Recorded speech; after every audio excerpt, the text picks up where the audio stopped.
안녕하세요. 순위 정해주는 남자 순정남 김한영입니다. 지난번에 우리나라에서 가장 연비 좋은 자동차 탑10 보내드렸죠.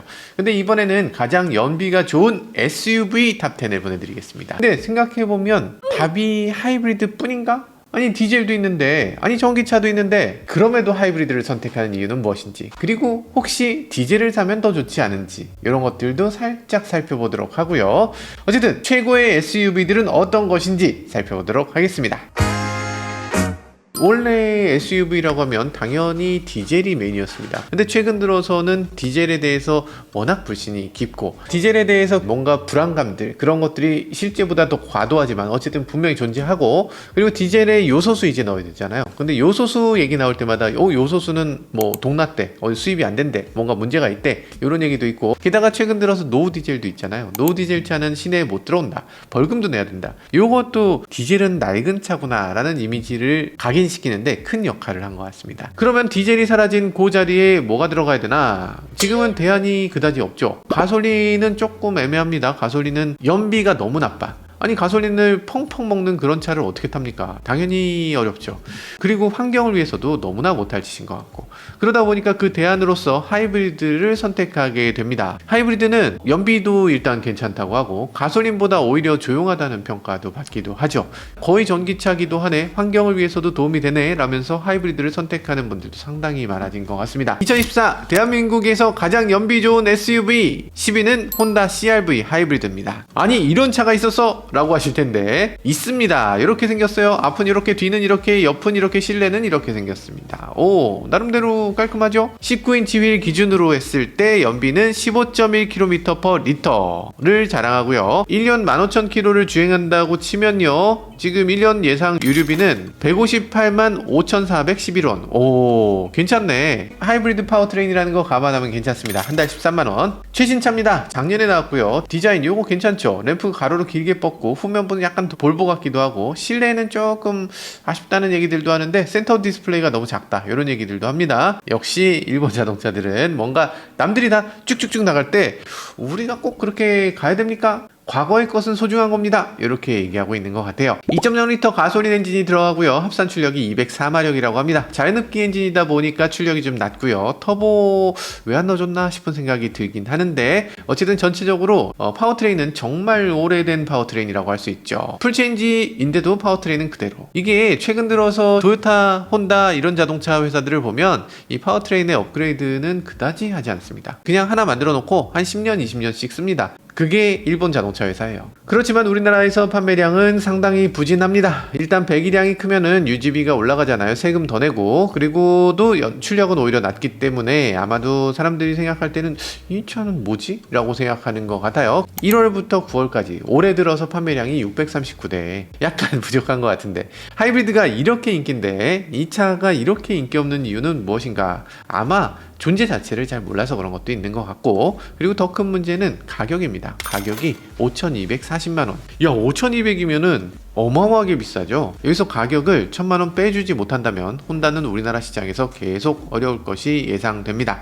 우리나라에서 가장 연비 좋은 SUV 9위 현대 산타페 하이브리드입니다. 연비는 15.5km/L, 이륜구동 모델의 18인치 타이어를 끼운 기준인데요. 1년 예상 유류비는 154만 4천원 정도 됩니다. 한 달에 12만 8천원 정도가 들어간다고 하고요. 이 연비도 좋고 다재다능하게 사용할 수 있기 때문에 인기 모델이라고 할 수밖에 없네요. 자, 올 9월까지 판매량을 보면 그랜저보다 산타페가 더 많이 팔았어. 이 하이브리드만 떼놓고 봐도 산타페 하이브리드는 3만 5천 대를 팔아서 그랜저 하이브리드보다 10,000대 이상 더 팔았습니다. 물론 지금 하이브리드 인기는 SUV에 국한된 것일 수도 있습니다. 왜냐하면 아까 말씀드렸다시피 디젤 파워트레인이 기본이었는데 디젤이 사라지게 되면서 그 자리를 메꿀 것이 필요했기 때문에 하이브리드 SUV가 인기를 끌게 되는 거죠. 산타페는 새로 나오기도 했고 요번에 연식 변경까지 했는데 시작 가격은 여전히 3,880만원으로 고정됐습니다. 현대가 연식 변경할 때마다 가격 올린다고 해서 우리가 불만이 많았는데 3,880 이 정도면 괜찮네 라는 생각이 들기도 하네요. 대한민국에서 가장 연비 좋은 SUV 8위 기아 소렌토 르노 그랑콜레오스 하이브리드입니다. 야, 이거 소렌토도 저희가 탔던 차고 그랑콜레오스도 저희가 지금 타고 있는 차인데, 모카가 선택한 차들은 역시나 잘 나가는군요. 두 차량 연비를 보면요, 15.7km/L를 보여주고 있고요. 연간 유류비는 152만 4천원,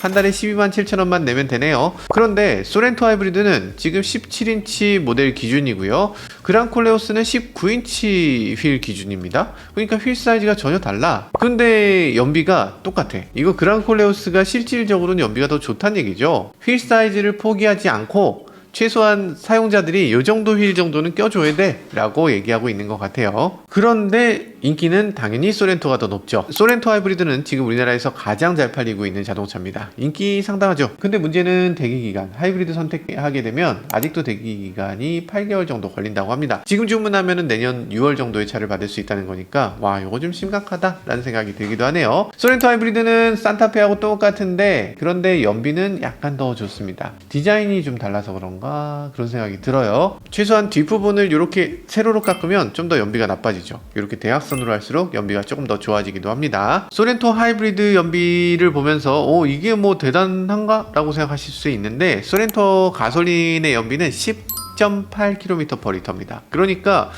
차이가 상당해요. 거의 50% 차이 납니다. 연간 유류비가 200만원이 넘어갑니다. 그러니까 50만원 이상 더 내야 되는 거예요. 매달 5만원씩 더 내는 거, 굳이 차를 5만원 더 내는 차를 선택할 필요는 없겠죠. 그래서 가솔린보다는 하이브리드를 선택하는 것 같다. 게다가 중고차로 팔 때 가격 차이도 상당합니다. 요즘 들어서 하이브리드는 중고차 가격이 신차보다 오히려 높아요.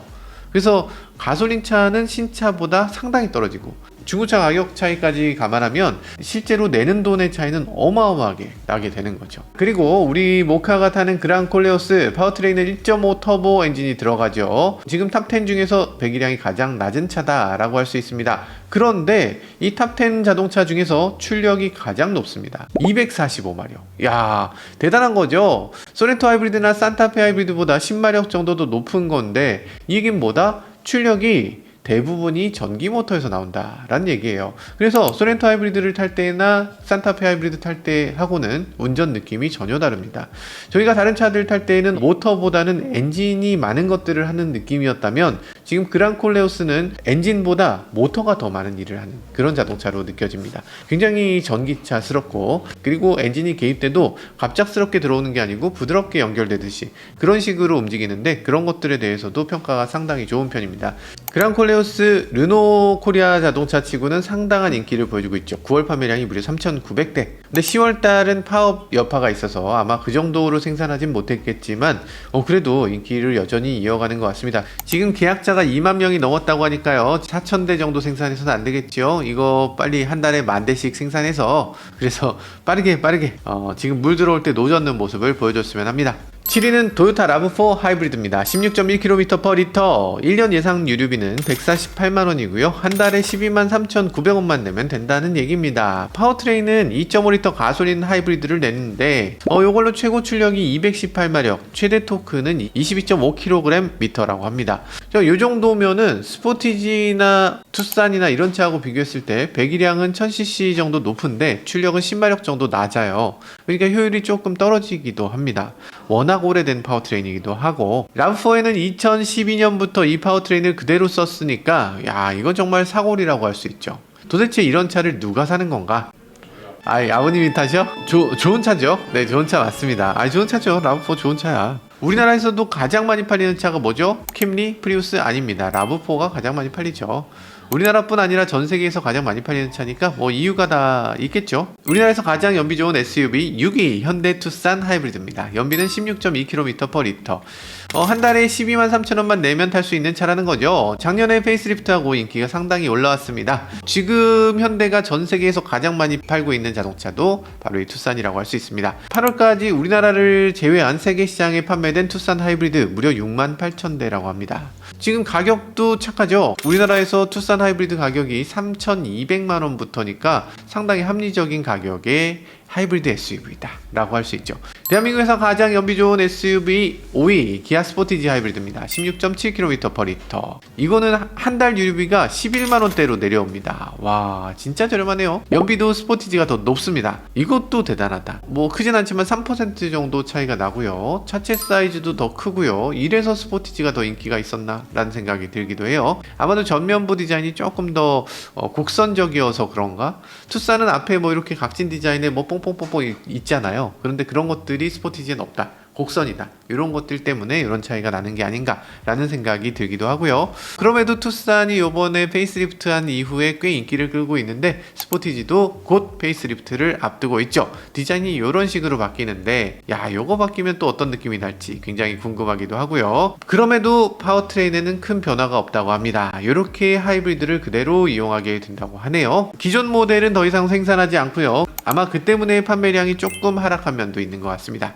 4위는 르노 아르카나 하이브리드입니다. 17.4km/L. 와, 한 달 유류비는 11만 4천원으로 낮아졌습니다. 다들 아시죠? XM3라고 팔리던 차입니다. 올해 르노가 태풍의 눈 로고를 버리고 이런 식으로 로장주 로고를 사용하게 됐는데 요거 엠블럼만 딱 떼서 바꾼 것 같지 않고 뭔가 멋있어졌다는 느낌이 듭니다. 수입차 느낌도 훨씬 더 많이 나는 것 같고요. 파워트레인도 아주 독특하죠. 엔진 자체 출력을 놓고 보면 86마력밖에 안 됩니다. 전체 합산 출력은 144마력. 그러니까 이 전기 모터의 힘을 훨씬 더 강력한 모터를 사용해서, 그래서 자동차의 대부분을 전기 모터의 힘으로 주행하도록 한다. 더 전기차 같은 느낌이 든다라는 자동차로 보는 게 맞을 것 같습니다. 엔진 개입이 적으니까 이 전기 모터로 운행하는 구간에서 연료 절감을 아주 극대화시킬 수 있고 승차감도 훨씬 더 좋은 그런 특징을 갖고 있죠.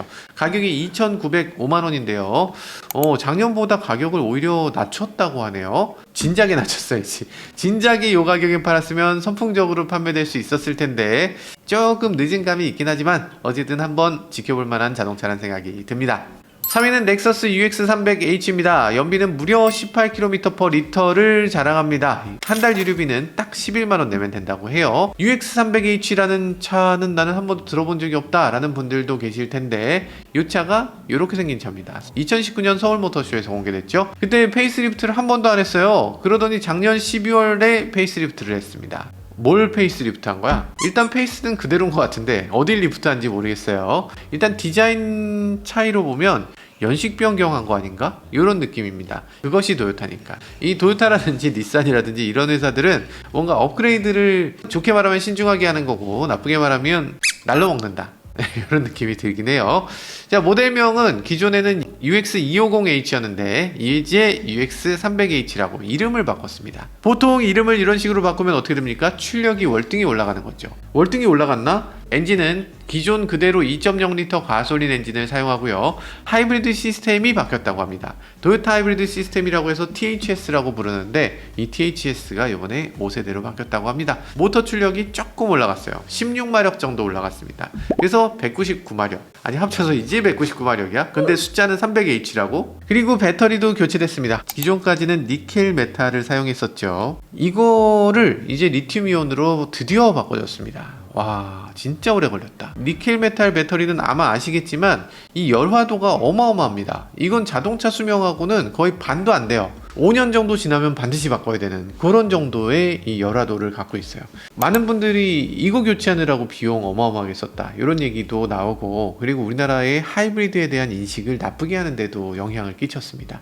하이브리드는 거기서 연료비 절감해봤자 나중에 배터리 교체할 때 돈 다 까먹어요 이런 얘기를 했었던 거지. 그러면서 그때 당시 이거 니켈 메탈로 하는 거 너무 이해가 안 된다, 왜 토요타는 계속 니켈 메탈을 쓰냐, 토요타 문제 있는 거 아닙니까? 라고 하면 토요타 팬들이 얘기를 했습니다. 어허, 토요타는 검증된 기술만 쓴다고 니켈 메탈이 훨씬 더 신뢰도가 높고 안전이 더 우선되기 때문에 니켈 메탈을 사용하는 거예요. 이렇게 얘기했는데 이렇게 리튬이온으로 바꾸고 나면 이제 앞으로 무슨 얘기 하려나. 어쨌든 지금 이 토요타도 리튬이온이 맞다 이렇게 인정하고 바꾸게 된 걸로 보여집니다. 무게도 좀 줄일 수 있었을 거고요. 배터리 용량도 늘어났으니까 연비도 더 개선될 수 있었던 것으로 보여집니다. 가격은 무려 5,240만원입니다. 와, 5,240만 엄청나죠. 근데 놀라운 점은요, 지금 CRV하고 가격이 같아.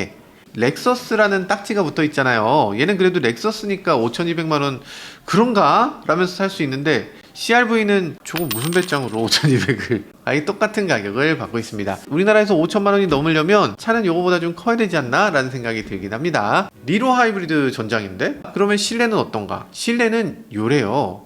실내는 니로보다 훨씬 작아. 디자인은 옛날 디자인이야. 우리나라에서 판매량을 보면 올해 9월까지 판매 대수가 599대입니다. 렉서스에서 UX는 가장 안 팔리는 차라고 할 수 있어요. 이거보다 더 안 팔리는 차가 간혹 있는데 LS, RZ, LC 일단 이 차들은 일단 1억이 넘으니까 1억 넘으니까 안 팔리는 거 다 이해되지만 UX는 정말 뭔가 해결책을 만들어야 된다. 사실상 넥서스의 꼴찌인 차라고 할 수 있습니다. 2위는 코나 하이브리드입니다. 19.8km/L. 와, 연비가 어마어마하게 좋아지네요. 한 달 유류비 10만원입니다. 10만원. 와, 대단하다. 당연히 이 차를 사야 되겠네 라고 생각되지만 지난달 코나 판매량을 보면 2029대입니다.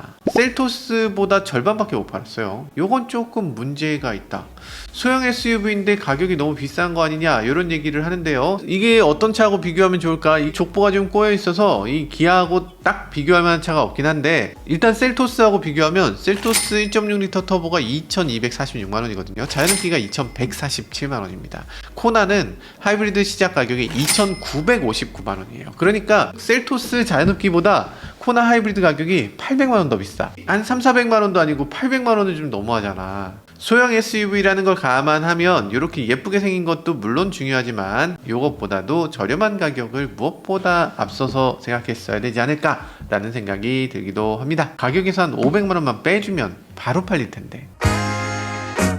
자, 2024년 대한민국에서 가장 연비 좋은 SUV 대망의 1위는 어떤 차일까요? 두구두구두구두구 니로 하이브리드입니다. 와, 니로 하이브리드. 와, 세상에. 니로 하이브리드 연비는 20.8km/L. 엄청납니다. 물론 휠은 16인치 기준이고요. 한 달 유류비는 95,000원이면 됩니다. 우리나라에서 가장 연비가 좋은 SUV라고 홍보를 하기도 했고 이게 왜 SUV야? 라고 얘기하신다면 제조사가 그렇게 말하면 믿어야지. 제조사가 그렇다면 그런 겁니다. 그죠? 자, 니로는 물론 좋은 차죠. 연비 좋고 공간 넓고 그리고 정숙성도 우수하고 디자인도 뭐 나름대로 괜찮습니다. 근데 잘 팔리나 보면 잘 팔리진 않아요. 문제는 가격. 시작 가격이 2,757만원입니다. 이 정도 가격이면은 왜 소형 SUV를 사죠? 준중형 SUV 사지. 스포티지 하이브리드 있고 투싼 하이브리드 있는데 왜 굳이 제가 니로 하이브리드를 타야 됩니까? 가격 차이 500만원에 완전 준중형으로 넘어갈 수 있는데 굳이 소형을 사야 되나? 라는 생각이 들 수밖에 없죠. 왜냐하면 이 소형 SUV들이 기본이 너무 깡통이야. 여기에 기능들이 많이 빠집니다. 그러다 보니까 가격이라도 착해야 되는데 지금 연식 변경을 하면서 가격을 너무 올렸어요. 2세대 니로 하이브리드 처음 나왔을 때 2,660만원에 나왔습니다. 연식 변경만 하고서 어떻게 갑자기 100만원을 올려. 지금 기능으로 보면요, 니로 같은 경우는 지금 CCNC도 안 들어가거든요. 디스플레이를 보면 10.25인치, 10.25인치로 계기판과 센터 디스플레이 크기도 한 단계 낮아요. 실내 디자인도 지금 보면 센터 디스플레이가 이렇게 쳐져 있는 느낌 살짝 있습니다. 이런 것들이 좀 아쉬운데 그런데도 가격은 좀 선 넘지 싶어요. 당연히 판매량이 떨어지고 있고요. 지난 9월에는 한 달에 866대 팔았다고 합니다. 내년에 셀토스 풀체인지가 나오게 되면 셀토스에다 하이브리드를 추가한다고 하는데요. 니로 EV는 지금 EV3가 나오면서 EV3는 니로다 라고 얘기하시는 분도 계셨는데 EV3가 더 싸면서 훨씬 좋다는 게 밝혀졌죠. 그러다 보니까 니로 EV는 사실상 개점 휴업 상태, 이걸 사는 사람이 거의 없는 그런 자동차가 됐고요. 그리고 하이브리드는 셀토스 하이브리드가 나오게 되면 그게 더 좋다고 얘기를 할 거예요. 크기도 더 크고 더 최신 기능들을 갖고 있고 뭐 여러 가지 면에서 셀토스한테 이기기가 쉽지 않다. 그러면 이리 치이고 저리 치여서 니로는 EV와 하이브리드가 둘 다 큰 의미가 없는 자동차가 될 수 있습니다. 그러면 니로는 이제 좀 있으면은 대한민국에서 가장 연비 좋은 차인데 가실 수밖에 없는 상황이 되지 않을까. 안타깝습니다. 안타깝네요. 자, 하이브리드 자동차들 탑10을 살펴봤는데요. 하이브리드 연비가 좋다, 이것만큼은 분명한데 근데 의외로 소렌토 디젤의 연비는 14.3km/L입니다. 아니, 이렇게 되면은 하이브리드하고 그렇게까지 큰 차이는 아니다. 10% 차이가 채 안 나잖아요. 게다가 기름값도 휘발유와 디젤이 10% 정도 차이가 나거든요. 그러면 결국에 유지비에서는 디젤이 더 유리하다. 하이브리드 인기가 과도하다는 생각이 들어요. 디젤에 비해서 그렇게까지 큰 친환경이 아니라고 할 수도 있는 거죠. 지금 환경에서 가장 중요한 건 미세먼지나 질소산화물도 중요하지만 그보다 더 큰 문제가 이 이산화탄소인데 이산화탄소는 연비하고 비례하게 돼 있어요. 그래서 당연히 얘기들을 할 겁니다. 아니, 연비가 디젤 시대하고 지금 하이브리드가 인기를 끄는 요 시대하고 파워트레인만 좀 바뀌었을 뿐이지 이산화탄소 감축량은 똑같아. 어차피 또 SUV가 더 인기를 끌면서 이산화탄소 감축량은 오히려 더 늘었어. 이런 얘기도 합니다. 당연히 전기차로 전환해야지. 전기차가 더 친환경이야. 이런 얘기들도 뭐 당연한 얘기라고 할 수 있죠. 전기차가 당연히 친환경이다. 이런 얘기를 하면 어떤 분들은 댓글에 전기차도 결국에 발전은 화력 발전으로 하잖아. 결국에는 연료를 태우는 건데 뭐가 친환경이냐? 라고 하는 분들도 계세요. 물론 그런 부분도 있습니다. 친환경으로 가는 길은 이 세상에 이산화탄소를 더 이상 배출하지 않습니다. 이렇게 딱 떨어지는 게 아니고 당연히 전기차로 전환했을 때도 이산화탄소는 나올 수밖에 없습니다. 지금 화력 발전을 많이 한다는 것도 문제의식으로 가질만 하지만 이 발전소에서 모아서 발전하는 게 자동차들이 태우는 것보다 훨씬 더 친환경적으로 재처리를 할 수 있고 그리고 거기에 효율도 훨씬 더 높아집니다. 그런데도 하이브리드가 인기가 있고 저도 하이브리드 좋다고 말씀드리는 이유는 많은 분들이 전기차 불편해서 안 타요, 전기차 위험해서 안 타요, 전기차는 여러 가지로 문제가 많아서 안 탑니다 라고 얘기하는데 사실은 그렇지 않습니다. 문제는 전기차가 마땅치 않다는 겁니다. 비싸도 너무 비쌉니다. 예전에는 5천만 원은 진짜 럭셔리카였어요. 5천만 원짜리 차를 제가 추천드릴 수 있는 경우가 별로 없었습니다. 그런데 전기차에서는 그걸 당연하게 생각합니다. 아니 차가 진짜 저렴합니다. 4천만 원밖에 안 해요. 이런 얘기를 하는데 4천만 원이면 그거 그랜저 값이에요. 그거를 갖고서 지금 EV3라든지 소형차 사라는 건데 그게 말이 됩니까? 당연히 더 싸야지. 그게 첫 번째 문제고, 둘째는 마음에 드는 차가 하나도 없다라는 겁니다. 소렌토, 산타페, 카니발이 인기잖아요. 그리고 그랜저가 인기죠. 이런 차들이 우리나라에서 인기 차종인데 그런 차가 전기차로 있습니까? 없잖아요. 지금 소렌토 가격에 살려면 그거 EV3 사야 됩니다. EV3가 물론 좋은 차지만 저희도 굉장히 만족하면서 타지만 소렌토를 어제까지 타던 사람이 갑자기 옮겨가려면 내가 원래 생각하던 자동차하고 너무 달라. 너무나 큰 변화고 너무나 큰 차이. 이 전기차를 만드는 기업들이 이런 것들에 대해서 해결을 먼저 해줘야 됩니다. 제조사가 요즘 들어서 자꾸만 얘기합니다. 요즘 뭐 소비자들이 전기차를 싫어해요. 전기차는 준비가 안 됐어요. 충전소가 문제가 많아요. 그래서 하이브리드가 인기인 것 같아요. 이런 식으로 자꾸 남 얘기하듯이 얘기하시는데 소비자들의 취향이나 환경이나 이 세상은 여러분들이 직접 만드시는 거예요. 우리나라는 90%를 현대기아가 만들잖아요. 그럼 90%의 자동차를 만드는 회사가 가장 좋은 자동차, 가장 인기 있는 차를 하이브리드로만 만드는데 당연히 그러면 이 소비자들은 그걸 선택할 수밖에 없지. 그런 것들을 먼저 돌이켜 보셔야 되지 않나 하는 생각을 해보게 됩니다. 지금까지 저는 모카 김한용이었습니다. 감사합니다. 차의 이야기 세상은 넓어 차들은 달려가지 하나 둘씩 펼쳐지는 차의 모험 바퀴 아래 세상은 무궁무진해